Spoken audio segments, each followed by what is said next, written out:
Falegnameria Paludetto. Da più di 60 anni, il legno su misura a casa tua. Oggi un ulteriore passo in avanti per la costruzione di questa importante palazzetto dello sport qui a Mestre con la posa della prima pietra.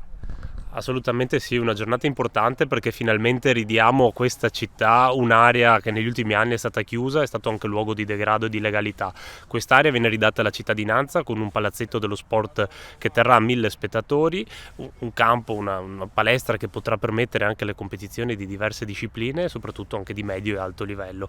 Quindi siamo contenti che oggi simbolicamente con questa posa della prima pietra diamo l'avvio ai lavori e poi nei prossimi anni finire e dare questo luogo di nuovi cittadini.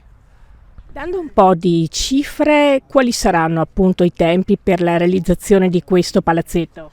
All'incirca ci vorrà 1 anno e mezzo o 2, dopo naturalmente tempi permettendo legati al meteo, legati anche a varie vicissitudini, però l'obiettivo è per i primi mesi del 2026 finire e consegnare la struttura e quindi insomma cerchiamo anche di accelerare, di andare veloci in modo di dare questa struttura a tante associazioni che l'aspettano. Da che cosa sarà composto questo palazzetto?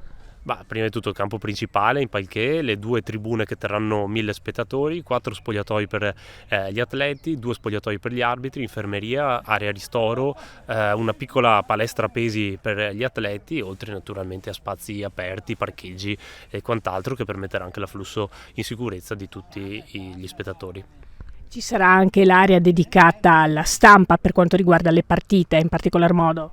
Assolutamente sì, abbiamo seguito tutte le indicazioni del CONI e anche naturalmente di tutte le federazioni interessate che possono essere ospitate all'interno di questa struttura, quindi postazioni per giornalisti, postazioni anche telecamere e quant'altro. Sarà una struttura anche efficiente dal punto di vista energetico perché prevede i pannelli fotovoltaici nel tetto, luci a LED e naturalmente anche tutte le nuove strumentazioni per cercare di renderlo sostenibile dal punto di vista ambientale.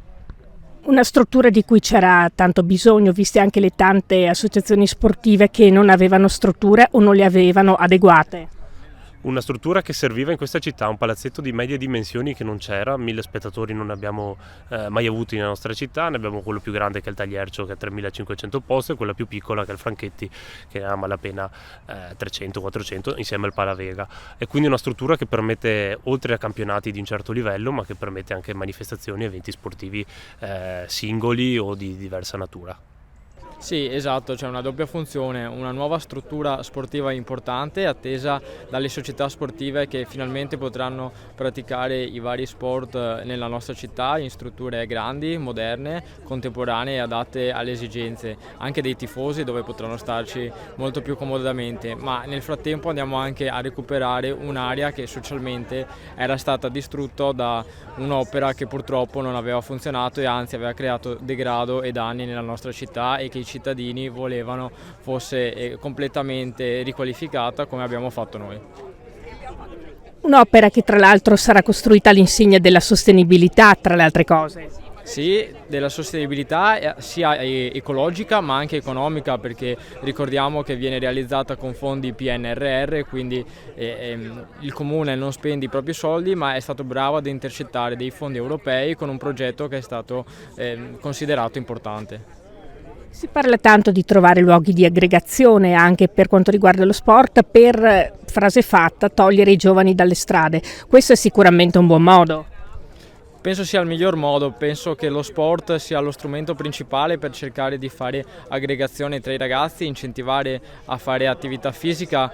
Non tutti diventano campioni, però tutti diventano cittadini e devono diventare cittadini con la C maiuscola.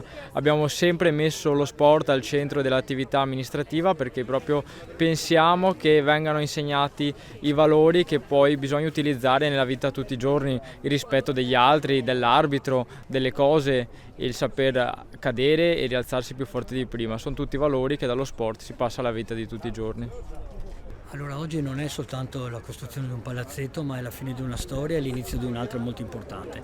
Uno per dare vita e sfogo a un'importante struttura di cui la municipalità e la nostra città ha molto bisogno, perché è una media struttura che serve a moltissime società e che attendiamo da tempo. Il fatto di costruire in un posto che è stato sbagliato sin dall'inizio con una destinazione assurda, mettendo un campo nomadi in cui l'intera cittadinanza si era ribellata e alla fine ha fatto ragione di questo.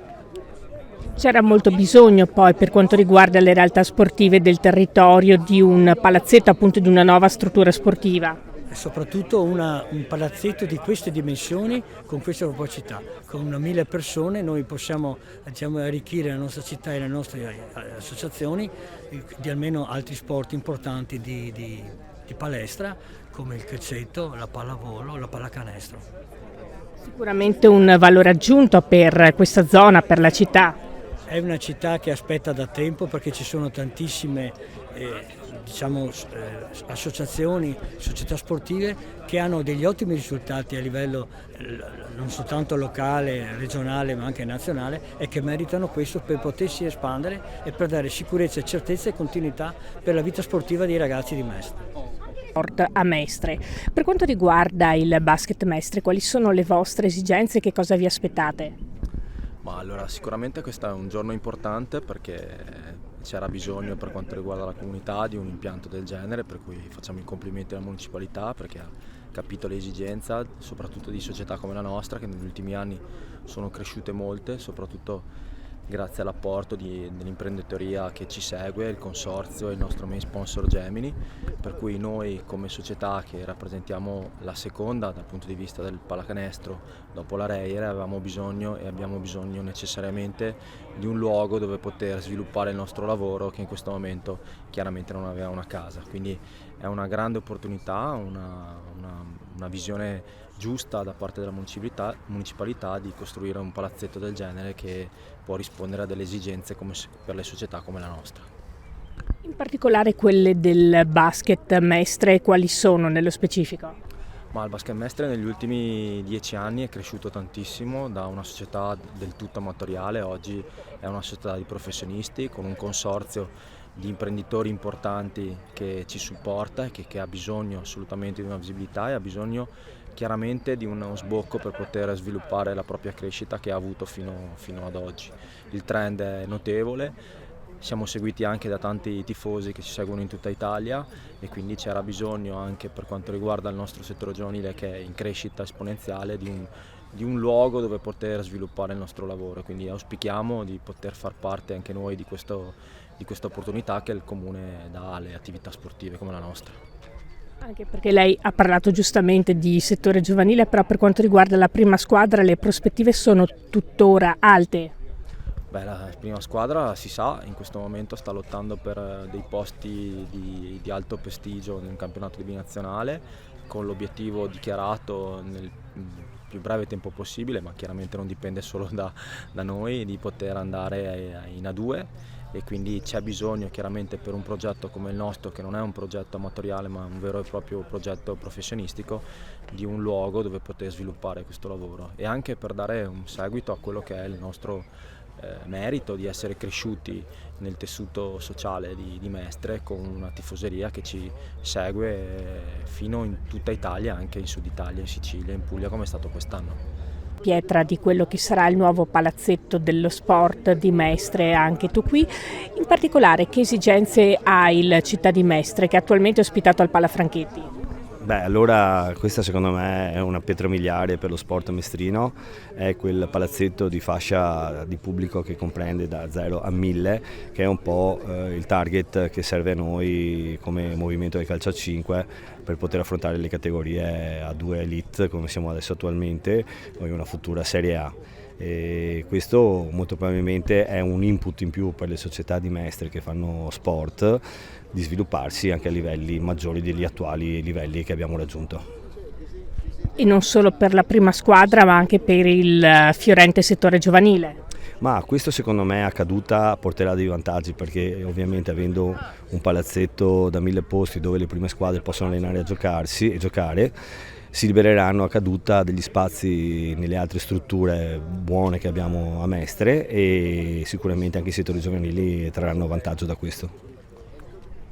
Se vogliamo riassumere un po' quella che è stata finora la situazione della prima squadra del Città di Mestre e le prospettive per l'immediato futuro, che cosa possiamo dire?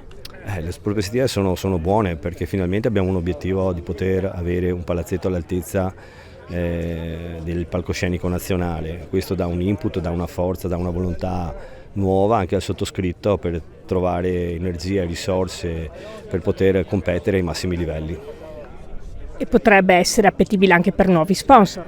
Assolutamente sì, perché posso dire che già il fatto di essere arrivati alle finali di Coppa Italia, essere andati su Sky, dove abbiamo potuto portare i nostri sponsor, ci permette di dire, noi avendo una struttura come potrebbe essere questo nuovo palazzetto, per poter sviluppare nuove prospettive, si può presentare un biglietto da visita agli sponsor che è decisamente diverso da quello attuale.